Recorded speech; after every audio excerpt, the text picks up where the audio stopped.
kita tahu bahwa Buya Ar-Razi Hasyim sekarang ini muncul dengan pengajian-pengajiannya yang kontroversial ya. Ya, ini mungkin ada beberapa faktor, apakah dia punya latar belakang yang berbeda dengan kita atau ada faktor lain. Dan sekarang saya sudah ditemani dengan salah satu lulusan filsafat. Jadi kita berkolaborasi ini karena beliau ini satu jalur dengan Buya Ar-Razi. Apakah beliau ini punya pandangan khusus? Kenapa? Pertama, Buya Ar-Razi ini mulai kontroversial, dan yang kedua, Buya Ar-Razi ini mulai di samping itu mulai diminati sama oleh banyak masyarakat. Sebenarnya di balik itu semua ini ada apa gitu? Gimana tanggapan Anda ini? Sebenarnya yang bertanya juga lebih mumpuni untuk menjawab sebenarnya. Karena kan sama-sama di UIN ya, jadi setidaknya paham lah. Ustadz Ridwan ini lebih memahami terkait dengan apa yang dibicarakan oleh Buya Ar-Razi sebenarnya. Sedikit lah. Gini, memang seseorang itu kalau sudah muncul di publik itu sudah pasti yang namanya pro dan kontra itu udah pasti. Apalagi di publik ya, yang artinya sudah secara nasional berapa juta kita masyarakat di Indonesia, ya kan? Bahkan di keluarga aja yang lingkup terkecil lah gitu. Itu sudah pasti ada kontroversi gitu loh. Artinya pandangan seseorang itu memang tidak selalu diterima oleh orang lain gitu. Gitu lah, itu udah wajar sebenarnya. Jadi pertama poinnya adalah perbedaan pendapat ya? Ya, perbedaan pendapat. Nah, tinggal di dalam dunia filsafat itu kan, seperti yang dialami oleh Ar-Razi, bahwa tentu ada world view gitu loh, yang didapat. World view itu seperti apa sih? Setiap orang itu kan mempunyai world view sendiri itu. Nah, world view itulah yang akan melihat sesuatu itu dari situ, tergantung world view-nya seperti apa itu. Maka seperti itulah pandangannya begitu loh. Nah, lingkup tentu saja world view itu juga dipengaruhi oleh bacaan, oleh lingkungan, oleh relasi begitu. Jadi semua itu pemikiran seseorang itu ya tergantung bagaimana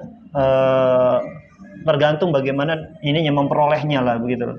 Memperolehnya itu tadi itu dari apa yang keseharian dia lakukan gitu loh. Termasuk keseharian dia apa, lingkungan dia seperti apa gitu, guru-gurunya seperti apa. Ditambah Buya Ar-Razi ini kan isu terbaru yang lagi kontroversial adalah memaknai la ilaha illallah itu dengan artian apapun yang disembah di dunia ini terserah, tapi pada intinya yang disembah itu adalah Tuhan gitu, Allah Subhanahu wa taala.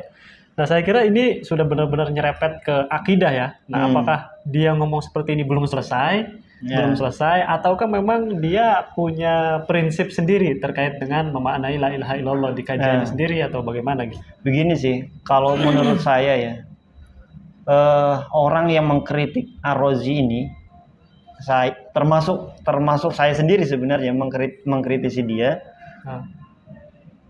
Dalam hal satu frame gitu loh, satu dimensi, sedangkan dalam dimensi lain tidak begitu loh.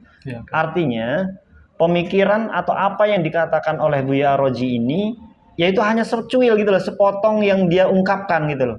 Kalau diungkap belum lengkap. Kalau diungkap lebih dalam lagi, apalagi makna la ilaha illallah itu menurut filsafat misalnya, menurut teologi misalnya, teologinya siapa misalnya, menurut dari ilmu tasawufnya tasawuf siapa, tasawuf falsafi misalnya. Nah, itu banyak. Nah, yang diungkapkan oleh Ar-Razi ini, saya sebagai orang yang pernah belajar filsafat lah gitu ya, se-alma mater dengan Buya Ar-Razi, itu yang diungkapkan selama ini sebenarnya ingin memfilsafatkan atau ingin melogikakan tasawuf gitu loh. Nah, dalam traktat kita disebut tasawuf falsafi begitu loh. Yang diungkapkan oleh Al-Jili, Ibnu Arabi gitu loh. Bahkan misalnya Al-Farabi gitu loh. Nah, makanya konsep-konsep yang tadi itu pada hakikatnya semua yang disembah oleh manusia ini atau dikerucutkan lagi ini disembah oleh seorang muslim ini, pada hakikatnya ya itu Allah gitu. Nah, itu kalau diturut itu ada di dalam filsafat Al-Farabi misalnya. Ada di yang dengan imanensi lah kalau bahasa filsafat ininya. Ada juga misalnya Al-Jili atau As-Surawardi gitu loh dengan Israqiyahnya gitu loh. Ini Ibnu Arabi dengan Wahdatul Wujudnya gitu loh. Memang pada dasarnya semua yang ada di dunia ini, maksudnya bumi, langit dan seisinya ini merupakan imanensi dari sang cahaya gitu loh, sang Allah lah gitu loh. Jadi intinya Buya Ar-Razi menjelaskan ke ruang publik ini tidak lengkap. Dia hanya menjelaskan sekilas saja ya, kutipan-kutipan seret-seret sehingga ketika dicerna oleh masyarakat yang belum masuk ke dunia ini, dia hanya tahu basic luarnya saja nih, cuplikan seluarnya. Oh, ini benar-benar tidak sesuai. Padahal ya secara secara rasional, keilmuan, orang baru belajar agama pun nggak mungkin memahami seperti itu. Memang, apalagi kita melihatnya Buya Ar-Razi gitu kan. Memang ini sebenarnya ada baiknya dan ada tidak baiknya. Kenapa Buya Ar-Razi mengangkat ilmu-ilmu yang biasanya ada di kalangan intelektual saja atau di bangku-bangku kuliah saja, bangku kuliah pun kuliah yang sudah atas ya, S2 gitu, S3 gitu, dibawa ke ranah umum. Ini memang satu ada baiknya, biar orang lebih mengenal itu, masyarakat lebih mengenal apa sih filsafat itu gitu, apa sih tasawuf itu, biar orang lebih tahu gitu, lebih terbuka, lebih mengetahui gitu.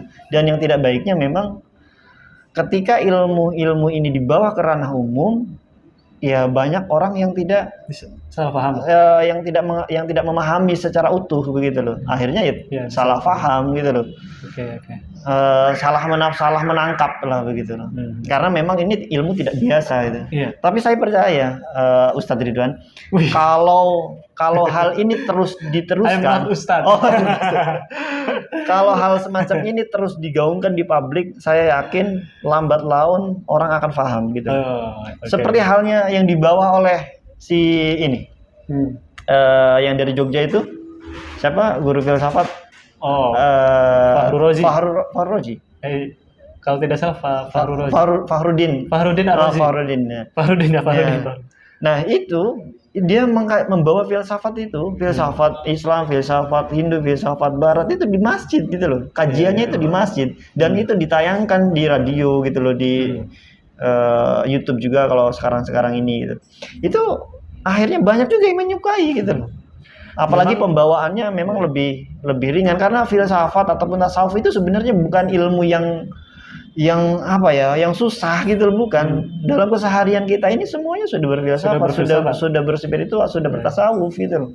Makanya ada istilah tasawuf modern, ada istilah tasawuf kota misalnya gitu. Tasawuf yang tasawuf yang ada di dunia modern lah, yang ada di perkantoran gitu. Sebenarnya begitu. Jadi pada intinya awalnya memang kajian Buya Ar-Razi ini khusus buat orang-orang tertentu aja ya. Cuman karena beliau ini sudah waktunya lah menyampaikan ke ruang publik agar masyarakat luas juga mengetahui pada hakikatnya filsafat itu seperti apa. Nah, mulai pelan-pelan beliau menyampaikan. Mulai menyampaikan ya, walaupun banyak sekali yang menentang, banyak sekali yang salah paham dengan kutipan-kutipannya ya. Bukan karena beliau menyampaikan tidak secara utuh. Betul. Dari A sampai Z paling yang dikutipkan tengah-tengahnya doang gitu. Jadi ya seperti sekarang lah banyak yang menentang. Wajar sih, karena kan ya dunia sekarang kan dunia global ya, jadi apapun cepat cepat menyebarnya gitu loh. Nah, memang banyak yang mengkritik, menyayangkan kenapa kajian-kajian seperti ini, kajian-kajian filsafat, tasawuf yang masuk ke ranah hal intim, sebenarnya intim terhadap ketuhanan itu dibawa ke publik. Itu menurut para intelektual pun ataupun menurut para habib pun, yaitu bukan tempatnya gitu. Harusnya ya tempat tertentu ya, yang tidak disiarkan orang khusus. Artinya tidak di syuting untuk YouTube, tidak untuk apapun lah, nggak masuk ke medsos gitu loh. Harusnya memang begitu gitu loh. Tetapi kan zaman sekarang ya sudah waktunya gitu loh. Sudah waktunya ini diperkenalkan ke masyarakat umum gitu loh. Sudah waktunya yang namanya filsafat, tasawuf, teologi ataupun akidah itu diperkenalkan ke orang gitu loh. Jangan Wahabi mulu yang memperkenalkan teologinya memperkenalkan fikihnya gitu loh. Akhirnya ya karena banyaknya mereka orang-orang Wahabi ini yang terus membuat video, membuat konten gitu loh. Di sosmed di mana-mana mereka masuk bebas, akhirnya yang diterima masyarakat ya begitu. Pemikiran yang cuprot, pemikiran yang dangkal itu gitu loh. Oke, nanti kita buat sesi khusus tentang Wahabi ya. Kita buat kesimpulan dulu di sesi pertama ini. Jadi memang pada intinya Buya Ar-Razi seharusnya ya, dan ini memang lebih baik lah menyampaikan hal-hal yang bersifat sensitif itu disampaikan di ruang tertentu, ruang kajian-kajian khusus sehingga tidak dikonsumsi oleh ruang publik yang akhirnya menimbulkan kontroversi. Walaupun ke depan ya mungkin masyarakat juga akan lebih cerdas dengan mempelajarinya, dengan kepo lah ya, mengulik kembali apa yang disampaikan, akhirnya akan terbuka. Saya sih optimis, artinya filsafat itu ke depan akan lebih mencerahkan lah. Ya akan dunia, saya yakin dunia itu lebih lebih enlightenment, lebih terang lagi dengan adanya filsafat gitu loh. Seperti itu, karena mau bagaimanapun ilmu filsafat itu bukan ilmu eksklusif, bukan ilmu yang harus dijauhi, justru ilmu yang harus dipahami gitu. Wah iya itu Wahabi mah bukan hanya filsafat, tasawuf juga emang diharamkan begitu loh. Memang orang-orang nggak tahu diri mereka itu. Oke, sekarang langsung kesimpulan. Jadi intinya adalah kesimpulannya kalau menurut saya gitu loh, selaku orang filsafat, filsafat itu harus diambil, jangan dijauhi. Kita harus mengambil ilmu-ilmu filsafat karena semua kehidupan kita itu semuanya berfilsafat gitu loh. Kalau kita sudah memahami ilmu filsafat, memahami bagaimana memperoleh ilmu pengetahuan, apa itu pengetahuan dan untuk apa pengetahuan itu, maka kita hidupnya ya akan lebih tenang gitu loh. Apalagi filsafat itu digabungkan dengan ilmu tasawuf. Digabungkan dengan teologi seperti yang diambil oleh Ar-Razi gitu loh. Itu akan lebih tenang lagi gitu loh. Dalam beragama itu nggak usah dipersulit, nggak usah mempersulit dalam beragama lah gitu. Permudah saja dalam beragama itu. Karena agama itu yasiru wala tu'asiru. Permudahlah, jangan mempersulit. Oke.